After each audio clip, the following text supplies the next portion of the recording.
Sir నమస్కారం sir. నమస్తే. Sir Vallabhaneni Vamsi అజ్ఞాతంలోకి వెళ్ళిపోయాడు, లేదా కనిపించడం లేదు, పరారీలో ఉన్నాడు, దేశం విడిచి పారిపోయారు అని చెప్పేసి ఇటువంటి వార్తలు ఆయన ఇప్పుడు ప్రచారంలో ఉన్నాయి సార్. ఆయన మీద ఒక కేసు కూడా రెడీగా ఉంది. పోలీసులు కూడా ఆయన వెతికే పనిలో పడ్డారు అని చెప్పేసి వార్తలైతే వస్తున్నాయి సార్. నిజంగా ఆయన పారిపోయారా? ఇప్పుడు ఆయన మీద నమోదైన కేసు ఏంటి? మరి దాని గురించి ఏం చెప్తారు సార్ మీరు? అంటే వల్లభనేని వంశీ గన్నవరం టీడీపీ ఆఫీస్ మీద దాడి చేశాడు. ఆయన దాడి చేయలేదు, దాడి జరిగింది.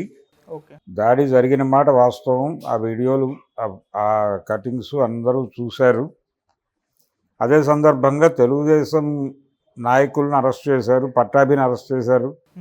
కొట్టారు నన్ను అని కూడా ఆయన బయటకు వచ్చి చెప్పుకున్నాడు. 3rd డిగ్రీ ఉపయోగించారు నా మీద అని పట్టాభి ఆ రోజుల్లో మాట్లాడటం, ఆయన భార్య మాట్లాడటం, ఆయనని ఇంటి నుంచి తరలించినటువంటి పద్ధతి మీద కూడా రకరకాల వీడియోలు ఉన్నాయి పట్టాభిని. అయితే ఇప్పుడు ఆ దాడి చేసిన వాళ్ళ మీద తిరిగి కేసులు, అంటే అప్పటి ప్రభుత్వం వీళ్ళది, ఇప్పుడు ప్రభుత్వం మారింది కాబట్టి ఆ కేసులో వల్లభనేని వంశీ కొంత గైడ్ చేశాడు వాళ్ళని అనేది ఆరోపణ. అది అప్పుడు కూడా మాట్లాడారు.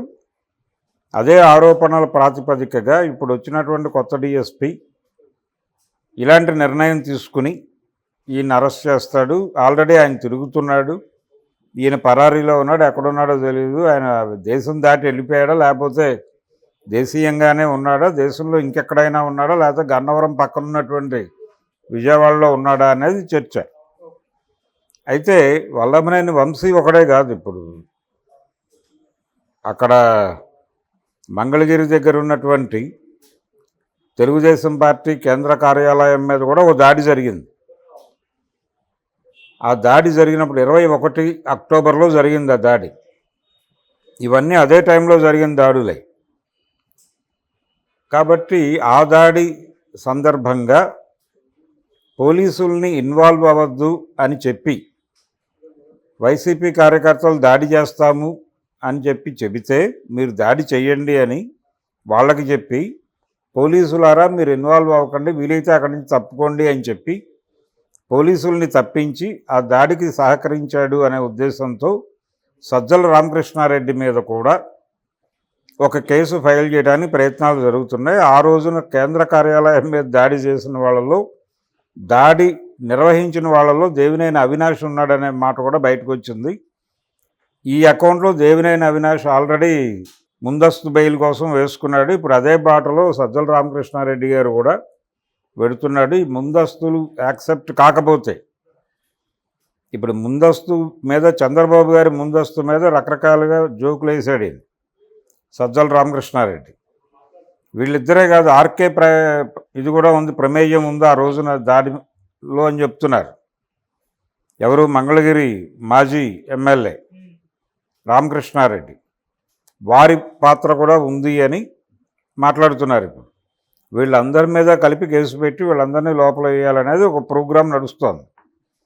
ఇలా కార్యాలయాల మీద దాడులు ఎక్కడెక్కడ జరిగినాయో, అది గన్నవరం కావచ్చు, కేంద్ర కార్యాలయం కావచ్చు, ఇప్పుడు వీళ్ళందరూ కూడా కోర్టుకు వెళ్ళి ముందస్తు బెయిళ్లు పెట్టుకునేటువంటి పనిలో ఉన్నారు.